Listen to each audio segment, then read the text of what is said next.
Hello and welcome to My Newt News. My name's not Newt. I am not a Newt, but you can call me Newt. And today I want to talk to you. There's a lot of talk going around about Michelle Obama running for president. And of course, she's not officially in the race. Search Michelle Obama for president 2024. You're going to get a lot of articles, Newsweek, covers.com. I'm not familiar with them. CNN, her concerns about the potential outcome. New York Post, don't be shocked if she runs. CNN, don't be shocked if she runs from Economic Times, which, that's kind of a repeat. But it's very interesting. A lot of people bring up her name. And of course, the obvious question is, well, why isn't she running then? Well, I can come up with several reasons. But first of all, let's say, okay, first of all, is she qualified to be president? If we look at her biography, she's old enough. She graduated Princeton, Harvard Law School. She worked as a junior associate lawyer. She went on to become an assistant to Richard M. Daley, which definitely got her a dose of politics, I'm thinking. Doesn't look like she was there that long. 1993, assistant commissioner for Chicago Department of Planning and Development. Okay. 1993, she founded the Chicago branch of Public Allies, a leadership training program for young adults. Served to the executive director until 1996. Okay, so, and then of course, Barack Obama got into politics, ran for Senate, but it looks like that, she kind of continued on in her own vein until he was elected president. She was first lady. My main question is, so in order for her, the scuttlebutt is that she's going to hold back, that eventually either Biden drops out or is pushed out. It gets to the Democratic convention. Basically, she comes in and says, I will accept the nomination. This election is too important. We can't allow a dangerous man like Donald Trump to become president again, and blah, blah, blah. All the delegates go, yay, and elect her. Well, not elect her, but nominate her. And then she gets on the ballot. And of course, the obvious first question is, whoa. What about Kamala? Kamala Harris is the vice president. Kamala Harris is running for a second term along with Joe Biden. If you push Joe Biden out, wouldn't she be the obvious person to step up into that role? I can see why the Democratic Party doesn't want that, because when she ran against Biden in 2020, she did not do very well. People didn't care for her. And I haven't seen anything since she's been vice president that people are going to go, wow, I was really wrong about Kamala Harris. She's awesome. She's a leader. She's articulate. She's amazing. She's, maybe I missed it. Maybe there are people out there that go, oh yeah, she did great as vice president. But I don't see it.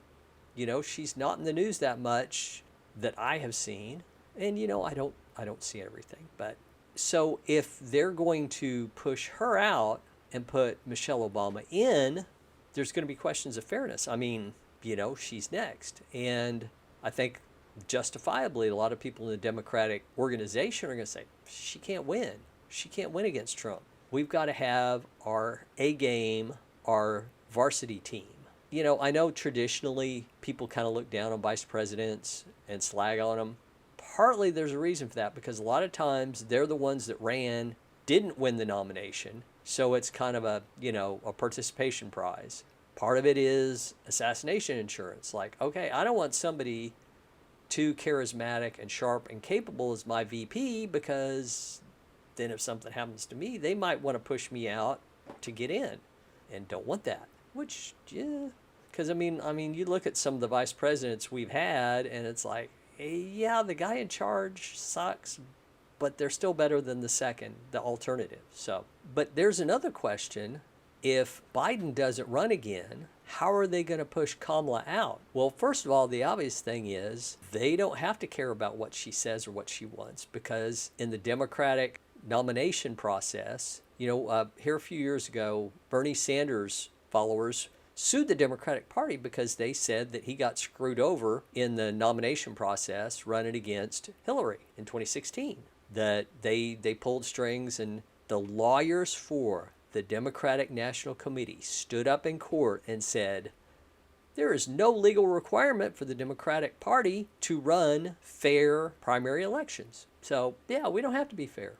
We can do it however the hell we want. And of course, for those of us who have an urge for fairness and for the party that supposedly cares more about people and is more fair and, open to minorities, and that seemed like an incredible thing for them to say. But if Democratic voters heard about it, apparently they weren't bothered. So the likelihood is that they're going to get to the nominating convention, and whoever is there, be it Kamala or Joe Biden or whoever, they're going to say, there's a possibility that Michelle Obama will stand up and say, this election is too important for us to win against the evil Donald Trump, that we cannot take any chances. Joe Biden, while he has had a lifetime of service to the American people, he's not up to the fight.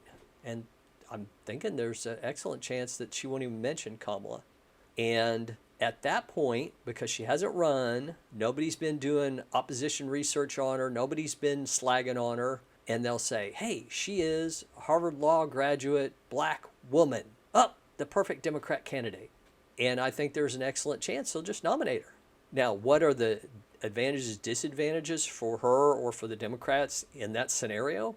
Well, first of all, I think that Joe Biden, with the economy being what it is kind of a hard sell for squishy Republicans or independents. I mean, a lot of people who are registered Republican voted for Barack Obama. I think that a fair number of people who were registered Democrat voted for Trump over Hillary. But I don't see a lot of people. Sure, there's going to be some that are going to cross over, but especially with the economy the way it is, and I know that they're trying to promote, the economy's great. I just don't see that succeeding. Now, Michelle Obama comes out. She hasn't been beat up in the primary process by her own party. In the fall election, how many Nikki Haley and Mike Pence quotes, or I can't think of his name, the governor of New Jersey, former governor of New Jersey. How many of his quotes or Nikki Haley's quotes are going to be in Democratic campaign ads against Trump? See, even his own party doesn't like him. Even his own party clearly sees his flaws. Okay, well, she's not going to have that. Michelle Obama won't have that. And I think, personally, one of the reasons that Joe Biden got elected in 2020 was the fact that he didn't really come out and campaign that much. So if you have a candidate, it's like when they say, okay, would you rather vote for Donald Trump or a generic Democrat? And a lot of people will say, well, it's generic Democrat. It's like, okay, would you rather vote for Donald Trump or Gavin Newsom? Oh, Gavin Newsom, California's had a lot of problems, and they're really in debt, and the people are pooping this. Yeah, I'll go ahead and vote for Trump. But if you have that generic or candidate that you don't know much about, it's like when you see somebody physically attractive somewhere, in your mind, you fill in, I bet they're nice, and they've got a great figure, and they're flawless, and they're brilliant, and they can converse, and da-da-da-da-da. And then when you meet them, they're not necessarily that way. It's like they say you should never meet your heroes. If you think that fill in the blank Hollywood person, we'll just pick Matt Damon. Sure, he's a nice guy. But if you meet Matt Damon, you may have built up this image of him, and then you meet him and you're like, oh, he's kind of short. Oh, he's got a lot of gray hair.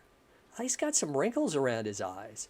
Oh, his breath smells like onion because he just ate a sandwich with onion on it. As long as you don't know too much about them, you can fill in the blanks. You can imagine them to be better than they really are. It's like when you hear somebody's voice on the radio, you build this image in your mind, what they look like, and if you see a picture of that person, about 96% of the time, they're far less attractive than you imagined. They're older, they're fatter, they're uglier. I mean, that's just the reality of the situation. And if Michelle, the longer she can put off coming out and talking and the risk of saying something wrong, if you take a position on anything, Ukraine, you're going to, for or against American support for Ukraine, you're going to alienate a certain number of people. If you come out and say, I support the Jews or I support Hamas. Either way, you're alienating a certain number of people who don't agree with you, whatever your position is, because they're supporters of both sides. So the longer you can put off taking a position on anything or having your position known, people can be, oh, well, Michelle Obama, I'm sure that she cares about the Jews there, the poor, the people there that were attacked in their home. And at the same time, across the city, oh, I'm sure Michelle Obama, she cares for brown people. And I'm sure that she doesn't want to, she wouldn't support the occupiers, that she's going to support those poor downtrodden Palestinians. And so as long as she doesn't take a stand, hey, she can get both sides of an issue to support her, potentially. Now, is she really going to run? I don't know. I have heard that she does not like politics, but there may be so much pressure on her that, Obi-Wan, you're my only hope. That may be the situation. And she may feel like, you know what? She does 8 years, retires, the next Democratic president puts her on the Supreme Court, boom. And, a lot of people wonder what will happen to Kamala. It would not shock me if, before the end of Joe Biden's term, either they use the 25th Amendment to get him out or they talk him into resigning, Kamala becomes president. She can say, oh, I was the first woman president. I was the first woman of color president, person of color president. Would that be enough? And then say, okay, but we're going to do this for you, but you got to drop out after that, okay? And, maybe under Michelle Obama administration, who knows, maybe Kamala gets put on the Supreme Court. I think she'd be a reliable vote for the ends that Michelle Obama would support. That could be. Now, if Michelle Obama does run for president, how's she going to feel about, no, I want to be the first woman president. I want to be the first person of color president or the first woman of color president. Or would she be magnanimous enough to let Kamala take that award? She can say, I was the first black woman elected president, but that may not be enough. I don't know. Tell me what you think. There's one other thing. You got Michelle running for president. One thing that a lot of people don't think about is she looked at Barack Obama. And if you look at him, he aged a lot in the presidency. She knows what kind of stress and difficulty there is. So she may just say, nope. Or as the people say now, I'm going to nope out on that. I don't know. We'll see. If you want to put in your 2 cents, put it in the comments. If you like what I did here today, like and subscribe. Thanks. Have a good one. Bye.